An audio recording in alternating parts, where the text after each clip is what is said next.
Okay, so welcome to the next latest and greatest webinar here at Georgia Military College. I am Professor Lusby, and we are in week 4 of CIS-211. And I wanted to create another webinar, really kind of focusing in on what is it exactly that we need to do for week 4. So with that said, let's dive right in here. I assume everybody knows the important links in the classroom, in particular the ones at the top. The most important one being this virtual desktop that has everything installed that we need in order to complete those assignments, and I'll be demonstrating that here shortly and trying to show you how to kind of set up for success with these assignments using the virtual desktop. But I do have a limited amount of time today, so I want to really kind of dive right in. And again, if I'm going too fast, use the pause, rewind, and fast forward buttons. That is why I record these webinars. Okay, so with that said, this week is about chapter 12.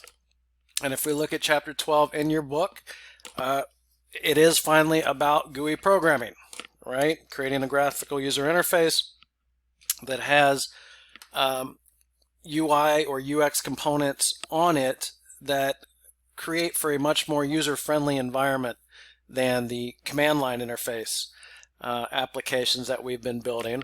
But with that said, if you've never created a GUI before, there is a little bit more work involved and definitely a lot more object-oriented architecture than you're probably used to. So I do want, for sure, review chapter 12, get to know it well. It does give a good high-level view as far as how you can create a GUI. One is using the actual FXML form and including that in your project, and that's what Programming Activity 1 focuses in on.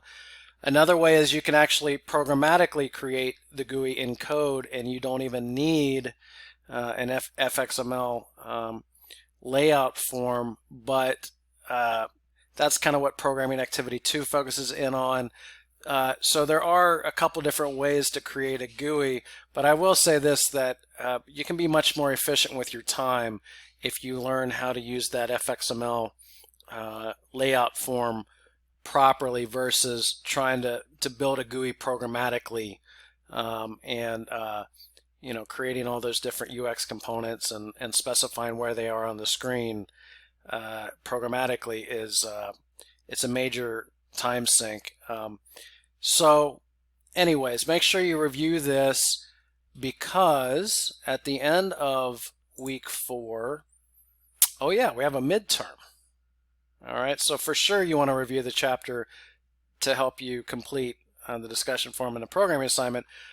But let's talk about that midterm real quick. The midterm, right? We don't have a quiz this week. We have a midterm, and this midterm actually covers 4 of the chapters that we've gone over, right? 9, 10, 11, and 12. It's not just over chapter 12 that we're learning about this week. It's about all 4 chapters, including 9, 10, 11, and 12. So make sure you study all 4 chapters before taking this. You will see that instead of, I think there was 10 quiz questions before, there are 40 questions, right? 32 multiple choice, 8 open response. You have 90 minutes to complete it. You must complete it once it's started. You only have 1 attempt. All right. And if you go over the time limit, it will automatically submit it. So that is, make sure that you study your textbook, chapters 9, 10, 11, and 12 before taking the midterm. Make sure that you have plenty of time because it is 40 questions and you have 90 minutes to take it. All right, so that's kind of what at a high level week 4 is about chapter 12, and the midterm covers all 4 chapters that we've gone over up to this point, 9, 10, 11, and 12. All right, what about the discussion? Let's talk about the discussion forum. And a lot of you have already started it, and that's great news. And they want us to complete Programming Activity 1, Working with Buttons, in Chapter 12 of your book. And if we look at that, we go to Chapter 12, Programming Activity 1 here. we'll see that they basically created a GUI for us using FXML. And the main point, well, there's a couple of points to this programming activity. But the main point is when you click on open, we should see the switch open. When we click on close, we should see the switch close. And this is what's called event-driven programming, right? Up to this point, we've been creating this Java main method that does everything we need. It starts at the top and executes whatever's inside of main. Well, here it's a little bit different in that we need to create event handlers or methods that are called when an event happens to this GUI. And one is a button click event. So we need one for open and we need one for close. And it should toggle the state of this switch. All right. There's a couple of things that we need to fill in here for programming activity 1. One is inside of the actual FXML file. All right. Notice that they included some comments here saying, well, we need to complete what's inside of this FXML document by doing this and this. All right. This is two things that need to be completed in participation activity 1. Not only that, in button practice controller.java, there's a third part where we need to define that event handler when we click on those open and close buttons. All right. So there's 3 different things that we need to do. How do we go about doing this? Well, first, we go to the remote desktop, just like we always do. We launch NetBeans, just like we always do. We come up here, we say File, New Project, Java, Java Application. All right, Java, Java Application, click on Next. Here we give it a nice descriptive name. What is this, week 4? This is for the discussion. Make sure this is unchecked. And make sure this is unchecked because the textbook gives us the files we need. All right, so unchecked, unchecked. Leave this as is. Nice descriptive project name up here. Click on Finish.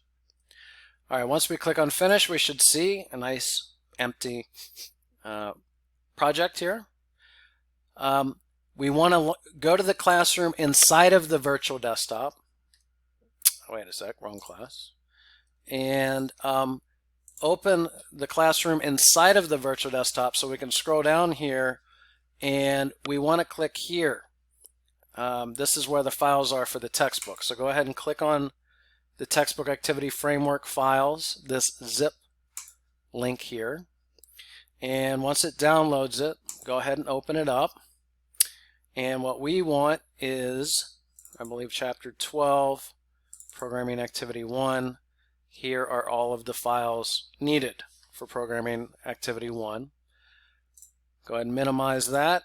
Let's make sure that NetBeans is the active application.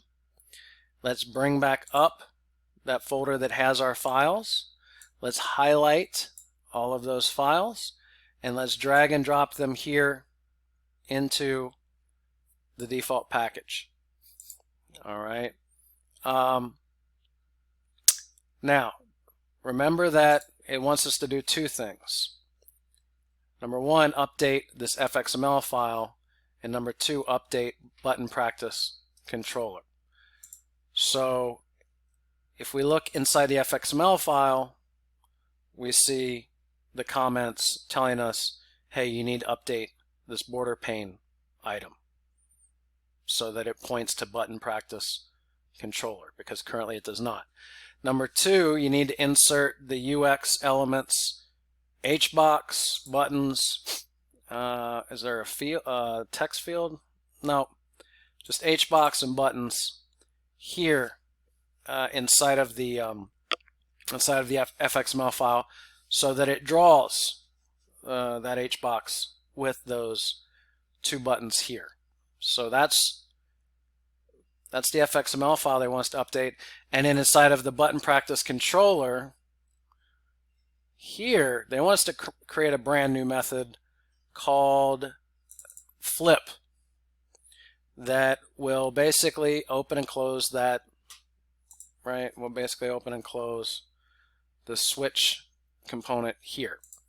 All right, so in the interest of time, I've started, I did exactly what I just showed you here, imported the files, but I spent a little bit of time with it, and here is the solution that I came up with. All right, same files, same project, but I want to show you at least one potential solution.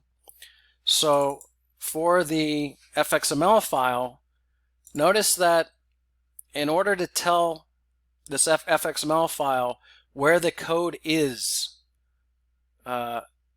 that is attached to this particular GUI form, is we have to call it out here as one of the attributes to border pane. And so you literally, and there are examples in the textbook. Let me see here. Is it in here? It's definitely in Unit 12. I just don't remember the location.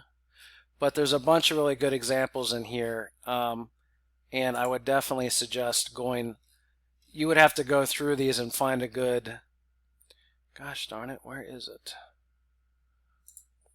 All right. It's definitely in there, and it specifies, hey, you need to use this FX controller attribute, and this needs to be the name of the file that contains all of these components. Okay, so that's why I put that there. This links it to a Java file, number one.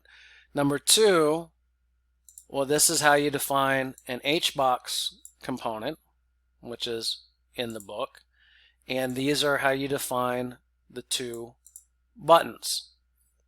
All right, inside of the HBox. Notice the buttons are inside of the HBox. That is definitely important, right? Here's the open tag, here's the close tag, right? fxml is an XML file with tags, right? Just like HTML, just like regular XML. They're all markup languages, and they all have tags. So it is useful if you do have some background using HTML, you know, you understand why there's an open tag and a close tag, because that's required by XML, a markup language. Well, just ML in general, markup languages. All right, so this is not HTML, this is fxml, and it does use tags just like HTML. All right, so this should create a couple buttons, put them into horizontal box control. Here's the other part. So up here we had the specify button practice controller so that it knows where to go for the events. If events occur to this form, go to the button practice controller to look for that event. Here, this on action, this specifies what the name of the method is that should be called inside of this Java file. If the user clicks on open, we'll call the flip method inside of button practice controller. If the user clicks on close, we'll call the flip method inside of button practice controller. All right, so these things, these fields and these attributes that are defined in the fxml file relate directly to a Java file. All right, so I just want to be very clear about that. That's why you have to be very specific when defining these things. All right, so once you are done here and you've got all your tags proper and you've got all your attributes defined properly, then here in button practice controller, right, remember this fxml file links directly back to button practice controller. Inside of there, it has private member variables that point to those 4 right here. Here is BP. Here is, where is it? Open. Here is close. Here is HBox. Here is open. Here's close. Here's HBox. Here is BP. So by defining these variables at the top with the @fxml, that enables us to access those UX components in code. All right, and that's why it's got this funky fxml sign in front of it, because it's saying, hey, these are defined here inside of this fxml file. All right. What else? What else? Oh, here. This is the part, the third part that they want us to define, and it says code to flip method. Right? Why does it say code to flip method? Because here in the requirements, it basically said, hey, the button triggers a call to the event handler called flip, number one, and number two, this onAction property is set to flip. Why do we set it to flip? Because the requirements asked us to set it to flip. All right. So everything here says flip, which means that the reason I bring this up, it's like, well, who cares what it's called?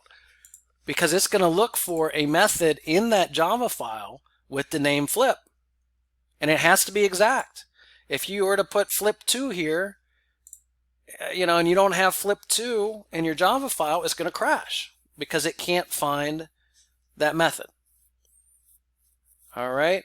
So, there's all these links between the XML file and the Java file, but that is intentional because if you do it the other way, programmatically, instead, there's a lot more code involved and there's a lot more chance for error when you're linking these events between the buttons and the actual code or event handlers. All right. So yeah, there is a little bit of a learning curve with fxml and with all these different field names and what they point to and what they mean. But once you get the hang of this, you can program a GUI 10 times faster than doing everything in the source code itself. All right. So if you code this as your flip method properly, right? You need @fxml tag here as well. And you put in everything proper here. When we run this, you should see something that looks like this, where when you click on close, it's going to call flip. And if it sees that the button that called flip, if its name is close, it's going to call circuit.close. If the button name or ID is open, well, then we're going to call circuit.open. So we're actually using the same event handler for both the open and the close button, and we're just looking at the ID of the button to let us know what to do.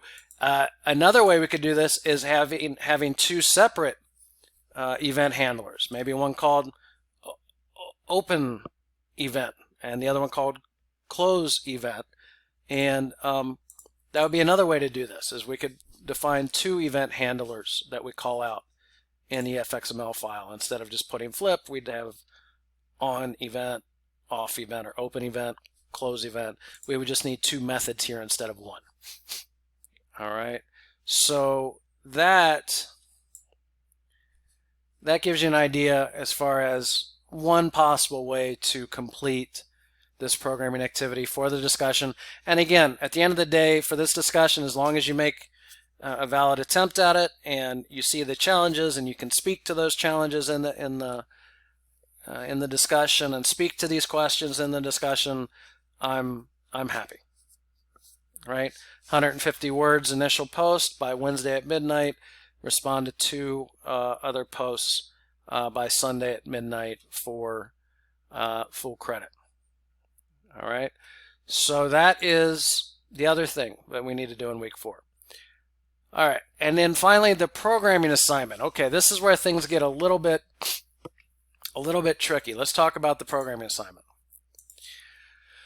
All right. So they want us to write a GUI application, not a console application, a GUI application, which is what we're learning here in Chapter 12, for NASA that allows the user or them to enter the current wind speed and daily temperature into two separate text fields, all right, that are properly labeled. And then add a button called launch status that will check for the following conditions. If the wind speed is less than 30 and the daily temperature is greater than 48, then the rocket can be launched and the status should be go if these two conditions are met. If either one of these two conditions is not met, then the rocket cannot be launched and the status needs to be abort. All right. So once the user presses the launch status button on the GUI, you're either going to see go or abort on the screen, depending on what the user put in for the wind speed and what the user put in for daily temperature, right? And that's basically it. Yeah, the application, call it NASA launch check .java, right? All right. Make sure that, this is needed for every assignment, but yeah, you want to make sure that you're using a GUI architecture. This is not a console application. You want to make sure, and it says Swing, but the book does not talk about Swing. If you do not have a background in Swing, do not use Swing. Just use the book and create a JavaFX application. You want two text fields to input the wind speed and the temperature data. You want one button where the user can press to see, all right, do we go for launch or not go for launch using this data? And yeah, you need some sort of UI control to clearly display the final launch status as either go or no go, or what do we say, go or abort. All right, and then a results document as always. All right, so how can we go about doing the week 4 programming assignment? Well, I'm glad you asked. Let's go to the NetBeans in the virtual desktop. Let's create a new project, just like we always do. Java application. Let's give it a nice name. What's it? CIS-211, week 4 assignment, I guess we'll call it. All right. And so for here, this is another, leave this unchecked, leave this unchecked. No, you know what? Let's do this. Yeah, leave both of these unchecked for now. All right, and go ahead and click on Finish. And we have a nice empty project. Well, now the question is, okay, now what files do I need, right, in order to create this GUI? And that is why the discussion is so important. Because if we look at the discussion, we can kind of model, whoops, wrong class, please hold. We can look at this as a model. And if we drill down in the code a little bit, we'll see that for sure we need an fxml file, because that specifies what all the UX components are that we're going to use, for sure. For sure we need this application file because it tells JavaFX where the fxml file lives, and this is standard template code for a JavaFX GUI application. So for sure we need an application file. For sure we need a controller file, because this is what's called, when you click on, right, the events on the actual GUI form itself. So the application is responsible for creating the application. The controller is responsible for reacting to the events that are generated for the application. And the fxml file is responsible for defining what it is exactly that this particular GUI looks like. All right. So what I would suggest is doing this. Go up here to your empty project, create a new file, a new Java. I would just say new empty files. And let's create one called fxml NASA app.fxml. All right, this will be our fxml form. Let's leave the rest of this as is. Click on Finish. All right. And what else do we need? Well, we need an application and we need a controller. The instructions want us to use what?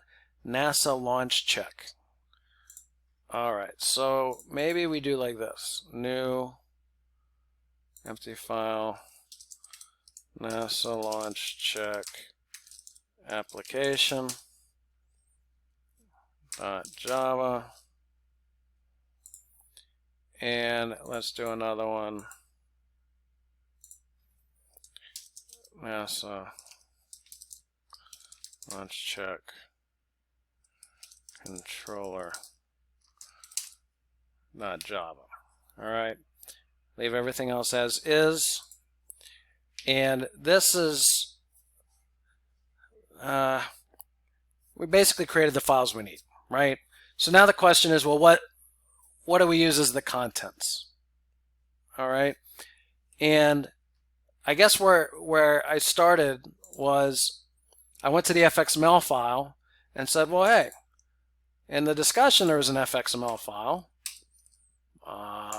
I'm going to copy and paste that XML file from the one project to the other, right? And then, of course, it's going to start complaining. For instance, button practice controller is not even part of this project. So I started updating the things that it was yelling at me about. What are we calling NASA launch check controller? All right.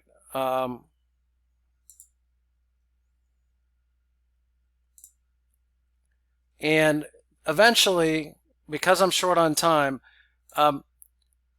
that's how I started. I literally went in here to the application, copied and pasted into the NASA application. Same with the controller. And for sure there were, well, there's the controller. Where's the controller here? Went copy pasted in here into the controller, and for sure there's going to be a bunch of errors, right? Because we've changed things. This is in a brand new project, and what I found out was, all right, let me just go ahead. So I did everything that I just showed you, all right, but then before the webinar, it took me some time to come up with a solution. Let me show you what, I think this is it here. All right, here is a good starting point, and this isn't the only solution, but here is a good way to create an fxml file for your assignment that has the components necessary. Button, label, text field label, another text field, another label, right? Because we need a launch status button, which is called out in the requirements. We need a text field that's going to allow the user to enter in the wind speed. We need an air temperature field that's going to allow the user to enter in temperature. And then we need something on the bottom that says either go or abort. And I decided to use a label. You could use whatever you want, maybe an image that has a big word go or abort. All right. And so I started here just by looking up in chapter 12 what all the different UX components were and how to define them. And this is what I came. Feel free to start out with this. All right. Then for the NASA application, remember I copied and pasted that in here. Wasn't happy. And so what I found out was oh yeah, you need to tell it the proper name of your, let me close this one, the proper name of your fxml file, right? And I think there was some complaining here. It used some constants defined in another file. I just used magic numbers instead, just to try to simplify this as much as possible. All right. Probably in industry you wouldn't want to use magic numbers, but that's beside the point. And so this is what the application, oh yeah, and then I gave it a new title, right? So this is what the application would should look like, and it should load in this fxml form. Then for the controller, right, this is all you really need. Here you declare the member variables that are going to allow you to access all those different, right, all these different components that are on the form, the button, the text field, and we call out what their ID is, right? Text wind speed, text temperature. Well, look, text wind speed, text temperature, right? And they should line up with the proper data type of the UI component that it represents. These names need to be the same as these names here, defined with fxid. It's literally going to scan the controller looking for a variable, member variable called this. All right, so make sure that those names line up, and you'll have all the variables you need. And then check status. So here is an event handler that is called when you click on that launch status button. How do I know that? Well, because here, where did it go?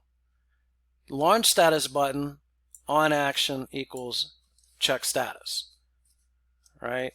On action equals check status, and that is here. All right, so a lot of, you have to be exact with this fxml file. Whatever IDs you call out here, the IDs need to exist here. Whatever event handler you call out here needs to be defined somewhere here. And if you do this and you run this, all right, this is a rudimentary GUI that it gives you. It looks absolutely terrible, and I leave it up to you to modify this to make it a little bit prettier if you like. But the idea is that the user puts in the wind speed here, the air temperature here, they click on launch status, and at that point you update something down here that says either go or no go. What I did instead was I just copied whatever the user put in here and here and displayed it, right, and displayed it here just to prove that that is possible. All right, let me show you where that is.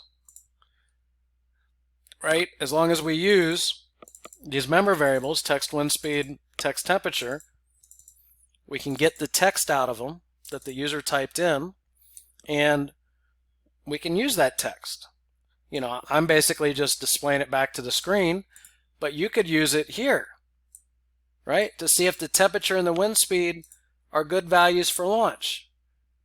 Right, is the what is it? Is the wind speed less than 30 and is the temperature greater than 48? Well, you would add that code right here inside of the check status event handler, and you're going to absolutely want to use those two text fields to grab that information and react to that information.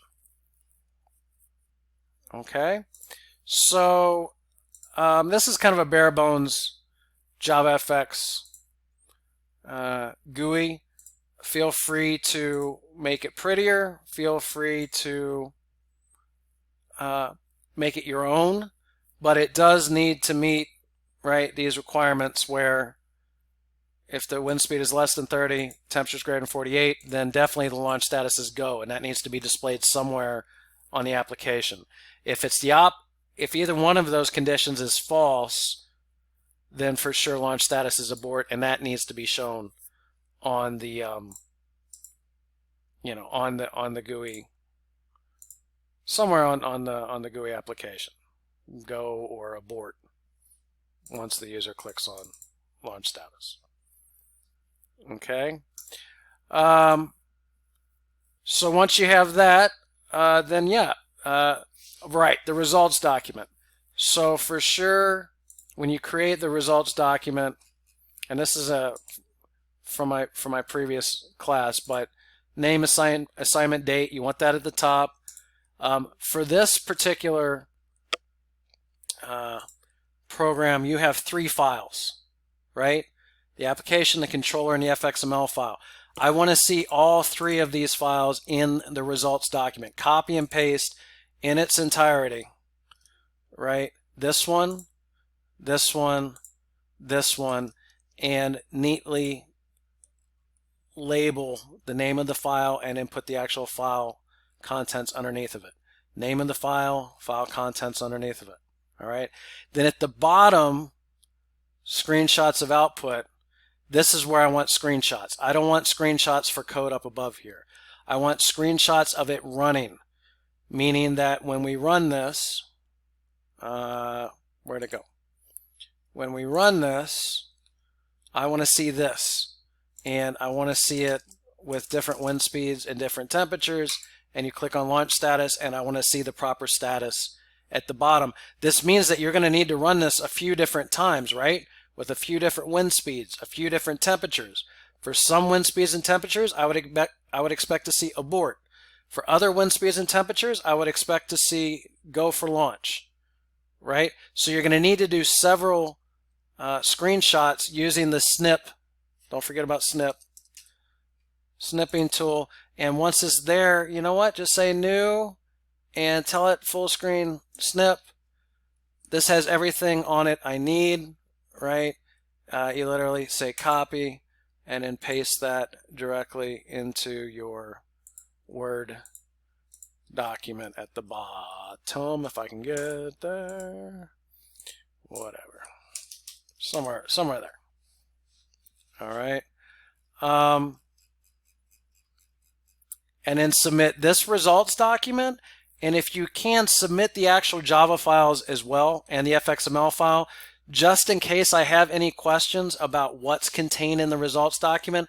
I can fall back on the actual code and the actual FXML file. Hopefully, best case scenario is I just open up this results document. It has everything I need, and you know, I can give you feedback and move on. All right. So that's it, right? That's enough though, right? We are designing a GUI application this week, and this is very real world, right? Because GUI applications are much more friendly than the command line applications, and this is what industry wants.